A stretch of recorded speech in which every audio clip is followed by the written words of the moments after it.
Hello દોસ્તો, કેમ છો? તો સ્વાગત છે આપણા નવા વ્લોગમાં. તો અત્યારે હું ફ્રેશ થઈ ગયો છું અને મારું સ્ટડી ટેબલ છે એ તૈયાર કરી દીધું છે. તો અત્યારે મેથ્સ સબ્જેક્ટ છે એ કરવાનું છે અને એમાં પીવાયક્યુ જોવાના છે. તો એ અત્યારે હું ચાલુ કરું છું. તો આ સરેરાશ ચેપ્ટર છે ત્યાંથી શરૂઆત કરું છું ફરીથી મેથ્સના રિવિઝનની. બરાબર, 2 વાર 3 વાર કદાચ થઈ ગયું છે મારે, પણ આ ફરીથી હવે ચેપ્ટરો જોઉં છું કેમ કે અગાઉ જે વાંચે છે એના કારણે આ બધું ફરીથી ચાલુ કરું છું રિવિઝન. તો બેઝિક મેથ્સ નથી કરતો આટલું કેમ કે બેઝિક મેથ્સમાં કંઈ ખાસ કરવાનું જેવું લાગતું નથી.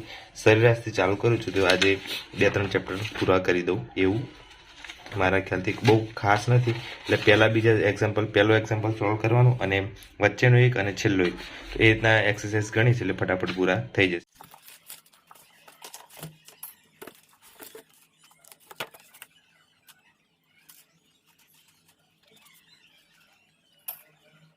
સરેરાશ ચેપ્ટર હતું એમાં એક્ઝામ્પલ બહુ ખાસ નહોતા તો ફટાફટ પૂરું થઈ ગયું સરેરાશ ચેપ્ટર. બરાબર, અને બીજું એક ચેપ્ટર હતું એ પણ પૂરું કર્યું. આ પાછળ જે છે એ બધું સોલ્યુશન આપેલું છે બહુ સારી રીતે સમજણ પ્રમાણે અને સિમ્પલ આવડે એવું જ હતું. અને મધ્યસ્થ અને બહુલક આ 2 ચેપ્ટર પૂરા કર્યા છે આજે.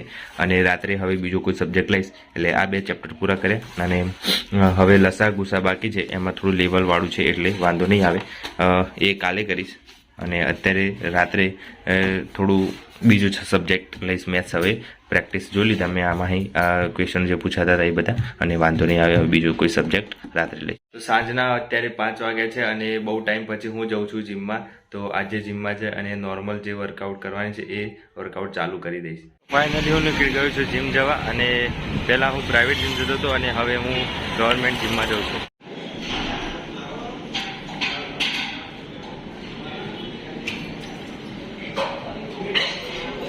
બહુ ટાઈમ પછી હું જીમ જઈને આવ્યો અને ફ્રેશ થઈ અને જમીને હાલ બેઠો છું મારા સ્ટડી ટેબલ ઉપર. અને સિલેબસ લીધું છે મેં અને સિલેબસ જે પ્રમાણે ટીક કરું છું એ પ્રમાણે આગળ વધવાનું છે, ફરીથી રિવિઝન કરવાનું છે. બરાબર, એ પ્રમાણે. તો મેથ્સના 2 ચેપ્ટર કર્યા છે.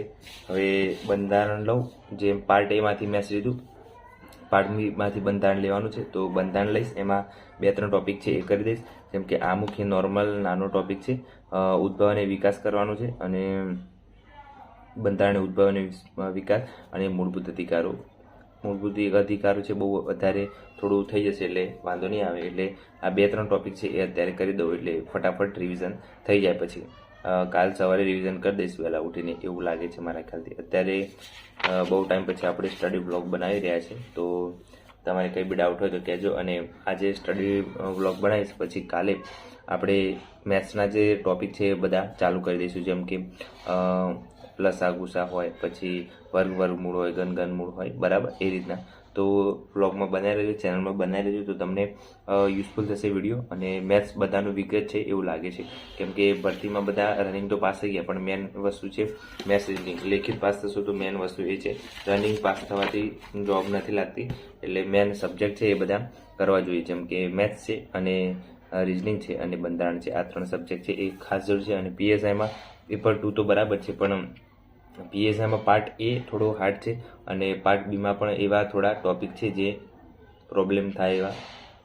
કેમ કે 25 માર્ક્સમાં ઇતિહાસ, ભૂગોળ, કલ્ચર 3 સબ્જેક્ટ છે 25 માર્ક્સમાં, અને એ 3 સબ્જેક્ટ લેન્ધી છે વાંચવાના કારણે.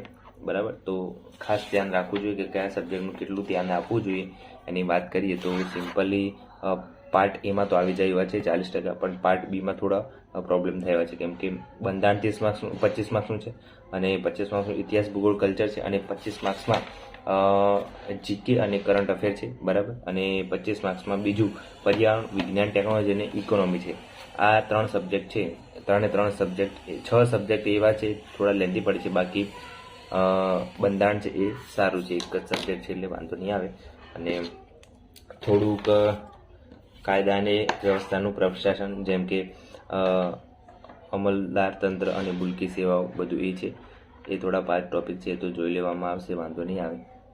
મેન વસ્તુ છે કે પાર્ટ એમાંથી મેસેજિંગમાં સારા માર્ક્સ કવર થઈ જાય તો પાર્ટ બીમાં નોર્મલી થઈ જાય 40%, તો વાંધો આવે એવું નથી. બરાબર, તો જોઈએ હવે પેપર 2માં તો આન્સર રાઇટિંગની પ્રેક્ટિસ થઈ ગઈ છે એટલે વાંધો નહીં આવે. પાર્ટ બીમાં થોડું પ્રોબ્લેમ થયો છે તો જોઈ લઈશું. તો બાકી પાર્ટ એમાં તો 70 જેવા કવર થઈ જાય તો ઓલમોસ્ટ વાંધો આવે એવું નથી.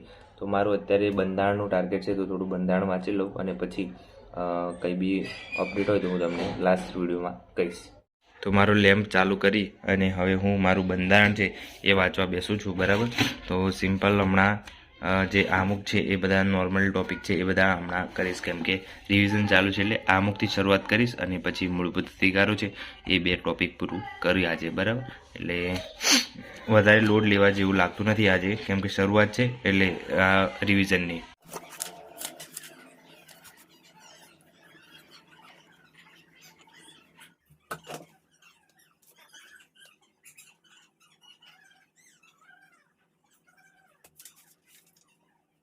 તો હવે મારે સુવાનો ટાઈમ થઈ ગયો છે. રાતના કેટલા વાગ્યા છે જો જોઈ શકો છો તમે, ટાઈમ 12:57 થાય છે, એટલે કે 1 વાગવા કરે છે. તો હવે સૂઈ જાઉં છું અને સવારે વહેલા ઉઠવાનું છે. વહેલા તો નહીં પણ 6-7 વાગે ઉઠીશ એટલે વાંધો નહીં આવે, એટલે રૂટીન ચાલુ થઈ જાય રેગ્યુલર. અને પછી આજે બ્લોગ બનાવું છું, કાલે કોઈક મેથ્સનો ટોપિક લઈને આવીશ, તો જોતા રહેજો. વિડીયો પૂરો થાય પછી થોડું એડિટિંગ કરી એટલે 1:30 વાગી જશે અને પછી સુવાનો ટાઈમ થશે. એટલે એ પ્રમાણે આપણું શેડ્યુલ ચાલે છે. તો નોર્મલી તમે જ્યારે તૈયારી કરો છો તો પાર્ટ A લો, પાર્ટ B લો અને પેપર 2 લો. 3 વસ્તુ એક દિવસ સાથે લો. મેં આજે બે જ વસ્તુ કર્યું છે કે પાર્ટ Aમાં ટોપિક લીધો મેથ્સનો અને પાર્ટ Bમાં બંધારણ પૂરું કર્યું, બરાબર. તો રોજ એક ટોપિક એક પાર્ટમાંથી લો એટલે વાંધો ના આવે. હવે ડેટ આવી ગઈ છે PSIની. વેબસાઇટ ઉપર તમે બધાએ જોયું હશે કે PSIની એક્ઝામ છે એ માર્ચની એન્ડિંગમાં કાં તો એપ્રિલની શરૂઆતમાં, બરાબર. તો બંનેમાંથી કોઈ બી સમય લઈ શકે છે.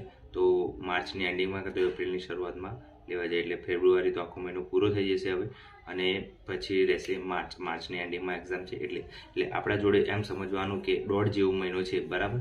1.5 જેટલો મહિનો છે, તો 1.5 મહિનામાં શું કરી શકીએ એ જોવાનું.